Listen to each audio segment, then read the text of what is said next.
The Denver Broncos add an electrifying running back in the second round of the 2025 NFL Draft and add depth to the wide receiver position. What are the Broncos getting from these two players exactly? We'll break that down and much more on today's episode, Locked On Broncos.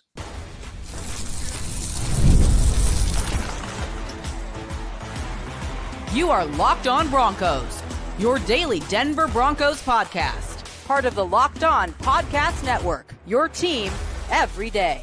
What's happening, Broncos Country? Welcome into another episode, Locked On Broncos, your daily Denver Broncos podcast, part of the Locked On Podcast Network, where you know it is your team every day for all your Broncos news, content, coverage, analysis, and more. You get it, especially as the NFL Draft is ongoing. Special thank you, special shout out to everyone at Broncos Country, all the everydayers out there. Thanks for tuning in, making us your first listen, however you choose to do so. And if you're not yet an everydayer, become one. Hit that subscribe or that follow button so you never miss out on what's going on with your favorite team. As always, I'm your host, Cody Roark, credentialed Broncos reporter for Mile High Sports. And I'm Sayre Bedinger, site expert, predominantlyorange.com. And together you get the best Broncos podcast that is out there here in Broncos Country. The NFL Draft was ongoing on Friday. You're getting a little bonus episode here today on day 2 of the draft. The Broncos having picks in round 2 and round number 3, adding to the offensive side of the ball. We'll go through on today's episode show and talk about RJ Harvey, the Broncos' newest addition from Central Florida, what he's going to bring to the table for Sean Payton and the Broncos offense. And we're going to dive into Pat Bryant, the Broncos' third-round addition at the wide receiver position. Does this put anybody's roster status in question, or is this a valuable depth option that could have an impact this year, potentially even next year? We'll break all that down on today's episode of the show. Sayre, look, man, it's been a wild 48 hours in Broncos Country. I feel like you look on social media, it's a roller coaster of emotions. We broke down the shocking pick of Jahdae Barron, obviously on day 1 of the NFL Draft. Broncos getting a premium level, elite level athletic position there at the cornerback position, inside, outside. We broke that down. You want to go check that out, Locked On Broncos. But day 2, I think everyone was wondering, what are the Broncos going to do? Are they going to add to the offensive side of the ball? Well, that was their focus on day number 2. Yeah, it was. And they selected RJ Harvey after trading down a couple of times. So for everybody that's wondering, what picks do the Denver Broncos have? Well, as of the time that you're likely listening to this, they have 2 picks in the 4th round, still 111 and 130. But after trading down twice, they take RJ Harvey, one of the most explosive running backs in this class. And of course, as we went through our mock draft scenarios, Cody, I feel like we maybe did RJ Harvey a disservice because we consistently had running back going much higher. I think that's one of the biggest reasons why a lot of folks are kind of surprised by this pick, is because, well, we had the Denver Broncos taking it back a lot higher in our mock draft scenarios. And so for a guy like RJ Harvey, kind of flying under the radar for this fan base, but you see a lot of folks. What's funny is how different the perception is of the Broncos class this year, right? I mean, last year, the NFL draft community hated the Broncos draft. And this year, well, they absolutely love it. They love the Jahdae Barron pick in round 1. And they love the RJ Harvey pick in round 2. The guy has such explosive speed, 4.4 in the 40-yard dash. And that explosiveness consistently showed up there at UCF, where he made one big play after another. You see just more and more people saying good things about him, with over 1,500 rushing yards last season, almost 900 yards after contact, tons of forced missed tackles, and a lot of touchdowns, 48, more than any other player in UCF history. This guy, he can play. Man, he's springing. I've already begun my film review that I'm going to put up over on Mile High Sports YouTube page. But just watching this kid, I mean, Sayre, 2023, 16 touchdowns on the ground. Last season at UCF, 22 touchdowns on the ground. Essentially almost back-to-back 1,500-yard rushing seasons. He had 1,416 in 2023, but 1,577 this past season. He averaged 6.8 yards per carry, which was obviously a career high for him while at UCF. I mean, the one thing you were looking at with this guy is just explosiveness. And I'd say the early thing that I've seen in the film reviews that I'm currently doing, I'm looking at his game against Arizona. I'm looking against Colorado. I'm looking against Iowa State, I believe. And the thing that stands out is just he's a decisive guy. I think he's patient, out there in the backfield. For example, they'd run a lot of pistol formations out there. They'd motion him to a side. He'd get it, and really it's read and react. Okay, hey, you're taking your initial handoff. You're looking for that opening that's there. If it's not there, he finds a way to bounce it outside. I mean, Sayre's got legit 4.4 speed, as you mentioned. But here's the thing. He's 5'8", almost fringe 5'9". but he's built like just a brick house. He's 205 pounds. So, thing he does is he absorbs contact relatively well. People are like, oh, 5'8", he's going to get hurt. Not at his weight, not at 205. I mean, this is a guy that when I'm watching so far on my film breakdowns of him, he's good in pass protection. He's getting involved in there, man. He's underrated out of the backfield. I think 13.5 yards per catch out of the backfield as a potential receiver there at UCF this past season. But, man, just the explosiveness on the ground. I mean, this is a guy who can extend it out wide. And just when you think there's a guy that's going to make a tackle on the perimeter, he gets around the edge. He bends the corner. But, man, his vision, I would say, is one thing that stands out early on to me. This is a good pickup for the Broncos. Look, and I know Broncos fans hate this term. And look, I'm sorry, but this is what Sean Payton calls it. He does have Joker-like traits, essentially. So now you add him to the running back room where at this position where he's going in round 2, Sayre, he's going to be a very big part of this Broncos offense this upcoming season. It's going to force somebody out in that running back room. I love the RJ Harvey pick. And look, I think a lot of Broncos fans were in panic mode the moment Sai'vion Henderson went to the New England Patriots. And they're like, oh, who are we going to get at that running back now? The reality is, I agree with what you said earlier. We've been doing mock drafts where we've taken it back in round 1, round 2. And Sean Payton, George Payton told us that, like, they read mock drafts sometimes. They look at it like the NFL train, it's kind of silly. Like our mock drafts, Sean Payton says it's embarrassing sometimes. Not necessarily our mock drafts, but in general, because I think mock drafts have really ruined the perception of players, right? Broncos fans, there are a lot of them. We'll address this with Pat Bryant, but a lot of Broncos fans are mad about Denver's picks because it's not the guys that we took in round 1 or round 2 in our mock drafts. And they're like, well, this guy could have been available in round 4 or round 5. We don't know that. And also the Broncos, they grade people a lot differently than we do. So your thoughts on maybe how Harvey can come in and impact this offense right away with, guys like Audric Estime and Jaleel McLaughlin, really kind of the favorites already stay on the roster. Well, I think it's great news for Audric Estime because stylistically speaking, this guy is kind of the yin to his yang. He's kind of the night to his day, right? He's the exact opposite. Where Estime is that guy that you literally, as we saw against Kansas City, he's your 4-minute back, right? When you want to kill 4 minutes off the clock, you're putting Audric Estime out there. When you want to run the fullness of the Sean Payton offense, you're throwing RJ Harvey out there. So I think this pick is really bad news for Jaleel McLaughlin. Not that Jaleel can't be depth this season and win a roster spot, but I don't think necessarily, Cody, the Broncos are done adding at the running back position in this draft. I think you'd be wise to take advantage of the depth of this class. And here's what I'll say to all of the complaints about the Broncos picks, because I know folks don't watch all these games to be able to say definitively that, well, RJ Harvey's a bad pick. Oh, Pat Bryant's a bad pick.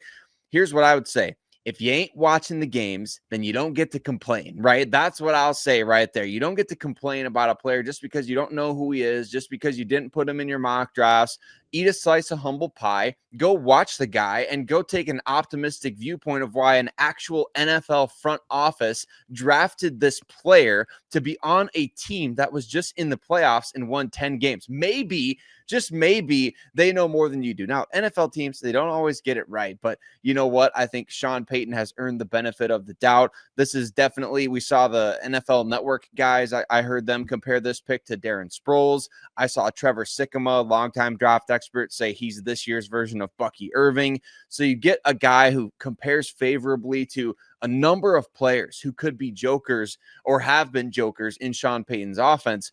I think this is kind of just a home run pick. Like, I'm not going to sit here and say I'm the biggest RJ Harvey fan. I've been pining for the Broncos to take him forever. Who cares? Like, great for anybody that has been. For anybody that's been pounding the table for this guy, that's awesome. That doesn't mean that we can't like the pick just because we didn't do 10 years worth of research on the guy before the Broncos drafted him.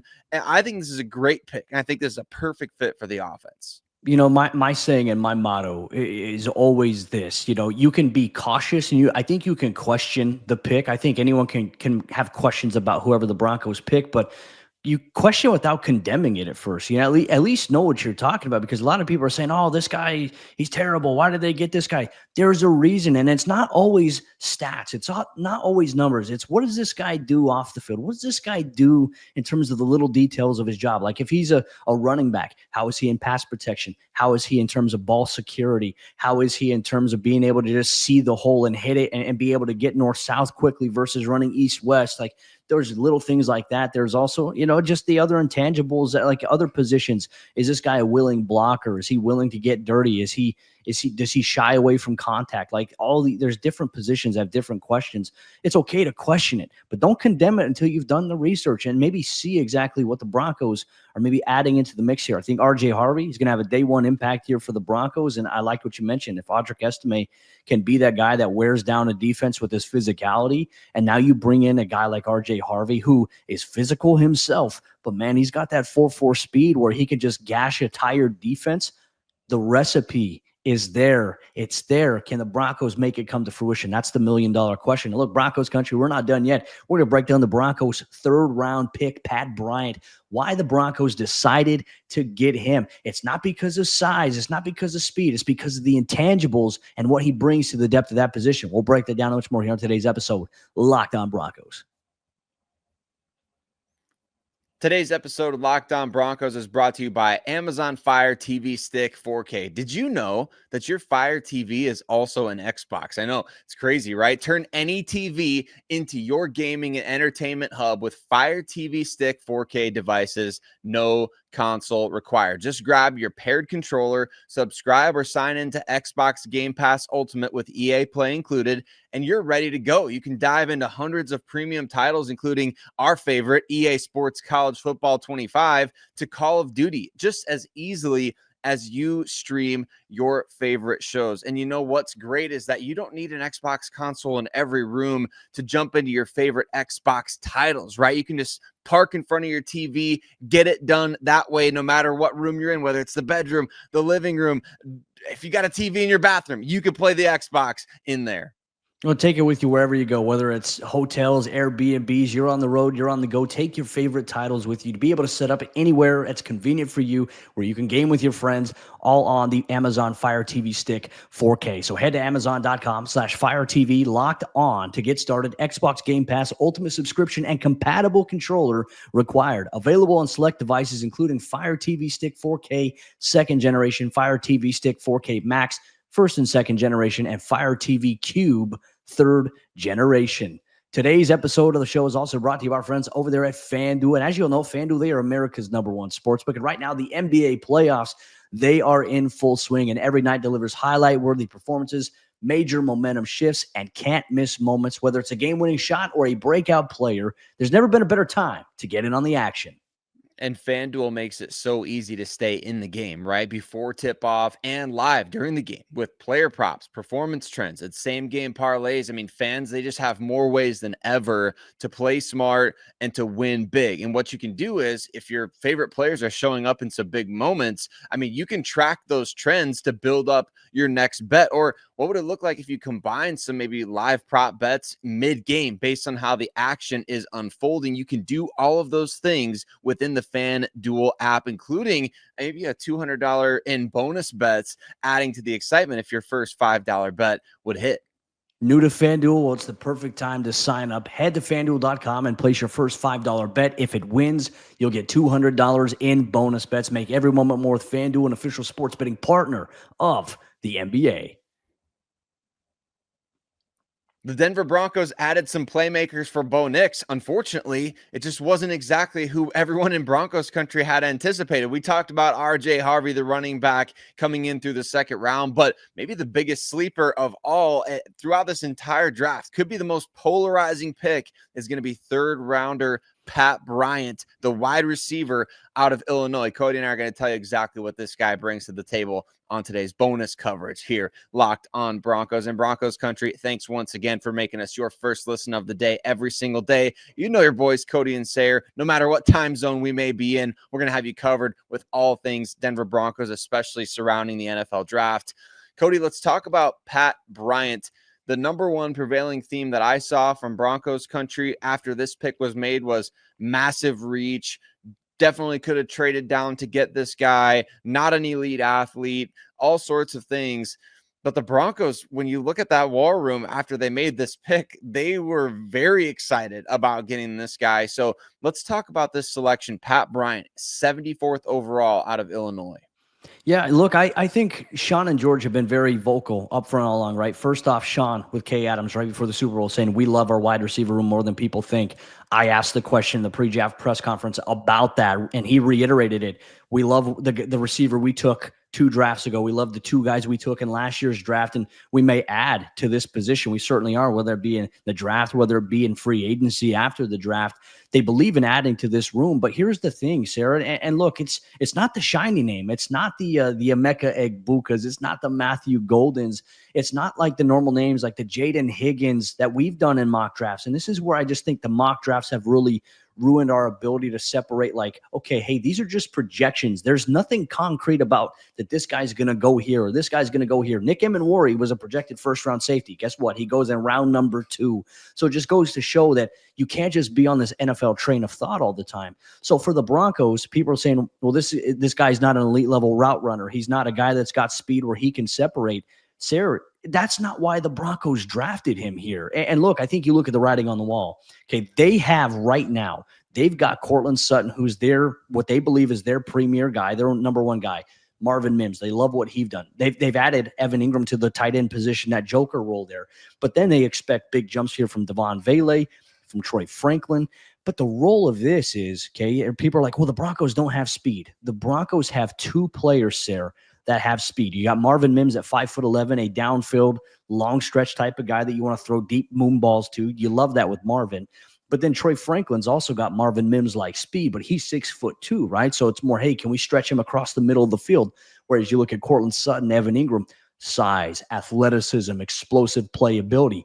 That's great there. But Sean Payton has told us time and time again, he values size at the receiver position. And here's what you get. Like the intangibles for Pat Bryant. Look, in the last 2 seasons at Illinois, 17 touchdowns for him. But this is a guy who gets involved on the outside. He gets his nose dirty as a perimeter blocker. And here's another thing. He's reliable. What do I mean by that? Well, you can rely on him to show up and do his job, but you can also rely on him to catch the football. Only 1 drop here at Illinois.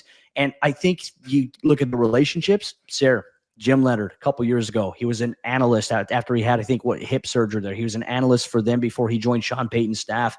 He knows a lot of intel on this guy, but the Broncos are adding him to be a depth option. They're not adding him to be a wide receiver 1. I think that's what people were enamored with. It's like, oh, we need a wide receiver 1 or wide receiver 2. What did Sean Payton say? He mentioned specifically the inner triangle, a 3rd wide receiver, like a wide receiver 3. This is a guy who has those traits and those tools to do that. Is going to be here in 2025. That it's a large question. He's going to compete with Devon Vele and A.T. Perry for some primary playing time this upcoming season or time in the rotation. This isn't the sexy pick, Sayre, but this is the pick that when you're looking at the work that Bryant has done, it makes sense because this is a guy who puts in the work, he produces, and he excels in his role. He's not necessarily your number 1 guy. And I think that's what the Broncos are looking to add to this room. I think it's fascinating that a player who ran a 4.61 in the 40-yard dash, he averaged over 18 yards a catch last year at Illinois, had 10 touchdown receptions, playing in an offense that, I mean, certainly, Cody, we weren't hearing about the Illinois offense every single week when it comes to the college football landscape. And so this guy, just like RJ Harvey, just like Jahdae Barron, team captains, right? The Broncos prioritized team captains. Once again, that's always been a thing for George Payton. And we know that obviously Sean Payton likes those types of guys too. Team first guys who just embody toughness. I was doing a little research while you were talking, Cody, there. I was also listening, but I had to do a little research because I was thinking of a little something as we're talking about this Pat Bryant selection and how big of an overreaction we're seeing on the social media sphere about the pick. Do you want to know another player who ran a 4.61 in the 40-yard dash, who's known for his hands, who's known for, the toe drag swag, who's kind of known for being a better big play receiver than maybe his metrics would indicate. Do you want to take a stab at that, Cody? Any guesses? Who ran a 4.61 40-yard dash? He's already on the roster, isn't he? He's a premier wide receiver in the NFL, not on the Denver Broncos. Michael Thomas.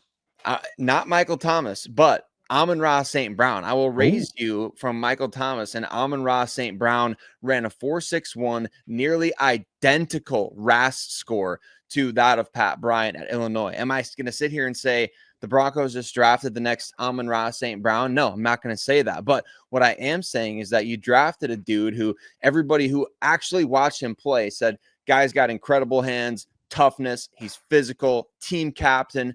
Sure, the long speed is not there, but the explosiveness is absolutely there. He's in the green when you look at his RAS score in terms of the explosiveness traits. He's in the green. He scored Cody, listen to this, a 7.08 on the RAS scale. Amon-Ra St. Brown, 7.14. So I'm just saying, Broncos country, that there's a lot more that meets the eye with these guys. If the Broncos were that excited to get this player, they see something in him that other teams simply were not. And this is where I think everyone just has to let it play out. We may not know right away in 2025 what value Bryant's going to instantly bring to the table or to the wide receiver room, but he could be one of those guys. Like, for example, people are saying the same thing about Devon Vele last year, and all of a sudden we go into OTAs and rookie minicamp, and fans are on the berm at training camp. They're like, wow, I'm really loving this Devon Vele guy. Let the process play out. Like I said, question the pick, but don't condemn it until we know for sure. I mean, the fact that we're already saying, oh, this guy's a bust, this is a reach. Let's not do that. Like, I understand it's not the sexy name that everyone is expecting or thinking of, but you got to give these players a chance as well. You could grow to end up really liking them, and we'll see what he's going to bring to the table. I'll tell you what, I like his mentality. I think he interviews well. We got him on the conference call. This is a guy who is very composed and very mature for what he's talking about. And there's conviction in things that he says. He's a big believer in blocking. He says, I'm a big believer. Like, it's who I am as a receiver. If you don't block, you don't get the rock. And I want to help my running back score. Well, the Broncos had a running back in round number 2, which, by the way, I did not add this when we were talking about RJ Harvey. Not only does he offer value in the run game, also the receiving game, but Sayre also as a returner at UCF as well. Kick returns specifically. He could be the guy that's standing there next to Marvin Mims. Those could be your 2 kick return guys this upcoming season. I certainly would like that. But look, we knew it. I think rounds 1 and rounds 2, you're hoping to just add players you feel like can contribute on day 1. Round 3 is depth. Can we get good depth? The Broncos believe that they did, and results are just wait and see. So Broncos country, let us know your thoughts on these picks here. Make sure you do your research on them. Go through and watch some film. I'll be doing some film breakdowns of these prospects over at Mile High Sports on their YouTube page. But like I said, go do your research. Don't look at just stat boxes or box scores or anything like that. Go learn about the player, not just who you see on the field, but learn about what's off the field as well, because that's something the Broncos, they value a lot. Sayre, any closing thoughts before we get out of today's bonus episode? Can't wait to see what the Broncos do on day 3. I mean, it's going to be very, very fun. The depth of this class is outrageous. We still see a lot of big name players on the board. And Cody, as we're rounding this out here, the Denver Broncos, never a dull moment. They just traded back into the end here of day 2. So obviously we get a chance to talk about another player. The ticker is saying that the Broncos took Sai'vion Jones, a defensive lineman / edge out of LSU, 6'5", 280 pounds. This is an interesting selection here for the Broncos. We assumed at some point that they were going to get a defensive lineman. Didn't know they were going to make this trade up with the Philadelphia Eagles at 101 to get it. So now on day 2 of the draft, the Denver Broncos, they come away with RJ Harvey. They come away with Pat Bryant on the offensive side. And now you get Sai'vion Jones from LSU. What are your thoughts on this pick? Yeah, sir. This is a very interesting move here because, this is not necessarily a position of need for the Broncos. But as you're looking at it, right, he's classified as an edge guy, hybrid defensive end. And at his height, at like 6'5", I don't think he's going to be a stand-up edge guy. I think he's going to be a rotational defensive end at this point. At least this is what the early, live instant reaction to this, because we thought the Broncos were done in round 3. Of course, they trade right back into the back end at the very end to be able to get a player like Sai'vion Jones. So for me, Probably a good depth addition. I imagine this is probably going to put Inyoma Uwazurike's roster status kind of into question a little bit. I mean, I know they like Jordan Jackson, but this may very well be. I wonder if this is the defensive lineman that they were talking about in the pre-draft press conference that they feel like can go right away.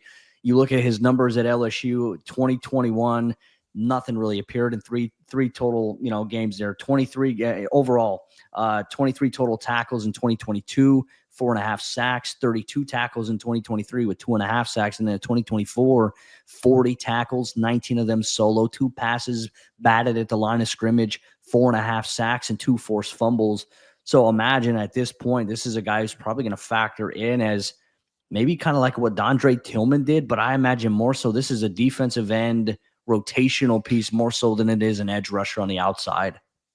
Yeah, I feel exactly the same. When you look at some of the stuff that he did at the Senior Bowl as they're kind of rolling the highlights on NFL Network, the guy playing on a down front, just utilizing his length and his kind of just, he looks like he's kind of got a bat out of hell sort of thing. I love using that phraseology there, Cody, because it's so fascinating to me when a guy comes out of his stance just with that level of explosiveness, and then you utilize your length, your physicality, and your just kind of your instinctive sort of like blood in the water sort of feel as a defensive lineman to rip and spin and kind of just create havoc for an offensive lineman. That's exactly kind of what I see when we're watching him kind of in these highlights right now. And I think that's fascinating because look, we talked about the extension opportunities for John Franklin Myers, for Zach Allen, for Malcolm Roach. All those guys play different spots along the defensive front. This could be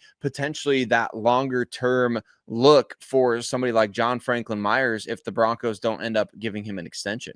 Well, the way that I'm looking at it too, because like looking at compensation right here, our good friend Mike Kliss says he figures to be a 3-4 DN rather than outside linebacker. Obviously, here moments we're going to hear from George Payton, Sean Payton probably after we wrap up this podcast here. But it says right here where the Broncos are in terms of the compensation. Obviously, they trade up to 101 there. So the Broncos trade picks 111, 130, and 191. So in return from the Eagles, they received 101, which they used on Sai'vion, and then they'll have pick number 134 that they'll get from the Eagles. So they'll be picking relatively, kind of middle of the pack here in round 4 to start day 3 of the draft. An interesting haul here for the Broncos. And look, Broncos Country, we're eager for your thoughts. Make sure you let us know your thoughts on these selections here for the Broncos on what was a wild day 2. The Broncos very active in trading down, trading up, acquiring some additional capital here and there, but really just kind of positioning themselves for the meat and bones of this year's NFL draft. Make sure you let us know your thoughts on the selections here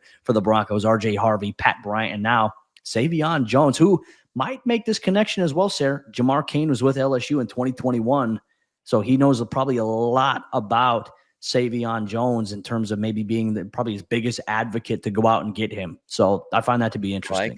I like it. Yeah, because the Broncos missed out earlier on day 2. I don't know if they were really going after him, Cody, but they did miss out on, I know there's a connection between Jamar Cain and Omar Norman Lott. I believe that's his nephew, the kid out of Tennessee. He went to the Kansas City Chiefs. So kind of figured that could be a guy they would target. But obviously now here you get somebody like you mentioned that maybe this is the guy George Payton was talking about when he said, we feel like there's a guy that could be available on day 2 or day 3 that could play right away. Broncos obviously weren't overly confident with a big run on big men on day 2 of the NFL draft that they would be able to get him even at 111 on day 3. So really don't mind the aggressiveness to go and get a D lineman here in the 3rd round. Yeah, good. Adding depth at this point here. The Broncos so far in the draft, if you're keeping score, they've added 2 defensive players in totality, 2 offensive players. So what will day 3 bring to the table for the Broncos? Obviously, they'll be picking in the 134 range here, obviously on day 3. And look, Broncos Country, Sayre Bedinger, myself, we're going to have you covered every single day, every step of the way here